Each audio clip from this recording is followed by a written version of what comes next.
société Sipseller est une société d'ingénierie en process agroalimentaire spécialisée dans le transfert des produits liquides et pâteux. Donc nous sommes basés en France. La société a 90 personnes, un chiffre d'affaires de 35 millions dont 30% à l'export. Nos spécialisations sont principalement dans le secteur laitier, en cosmétique, en biotechnologie également. Notre métier est de concevoir des installations clés en main, à la fois sur du neuf ou du revamping, à partir de cahiers des charges que le client nous envoie, alors cahiers des charges plus ou moins bien conçus. Nous réalisons les schémas de principe qui sont échangés avec les clients, chiffrage, et ensuite réalisation en pré-montage, puis réalisation sur site des installations. Alors nous sommes une société complètement indépendante, nous assemblons différents matériels qui sont achetés en France, en Europe en règle générale. Et voilà, c'est une société en plein développement. L'objectif est de pouvoir se développer maintenant sur la Tunisie avec des partenaires locaux. Donc ça va faire partie des différents projets ou du projet dans les 6 mois à venir de trouver des clients d'une part, mais on ne pourra travailler chez ces clients qu'avec des partenaires locaux et éventuellement trouver un agent sur la Tunisie.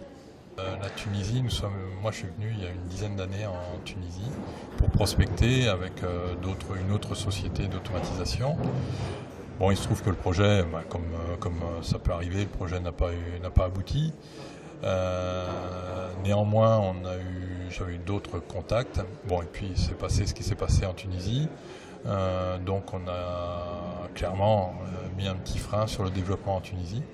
Aujourd'hui, alors pourquoi revenir en Tunisie? Parce que d'une part, c'est un pays qui est assez facile d'accès pour nous Français, de par la langue, de par la culture, même si on n'a pas la même culture, c'est une amitié plus que pour certains pays. On est plus attiré par la Tunisie, le tourisme éventuellement, et puis il y a également nécessité de développement de l'activité laitière, je pense, j'en suis sûr.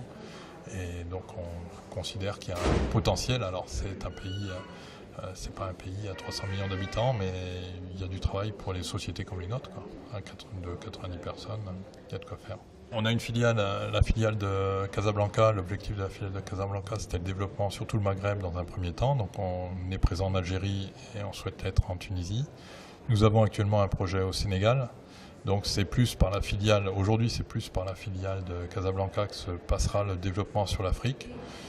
Néanmoins, pourquoi pas, on ne s'interdit rien, c'est en fonction des opportunités.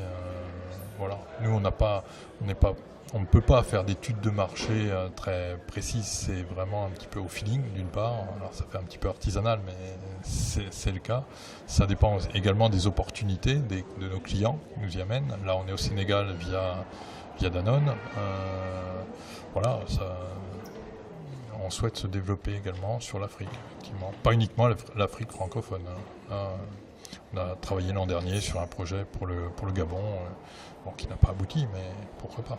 Aujourd'hui, la Tunisie, c'est plus un pont vers la Libye. Donc on souhaite utiliser la Tunisie pour aller vers la Libye à terme, parce que c'est un pays, je pense, en reconstruction. Alors est-ce qu'ils sont aujourd'hui en reconstruction ou encore en phase de latence, je ne sais pas. Mais on souhaite utiliser la Tunisie plutôt pour aller vers la Libye.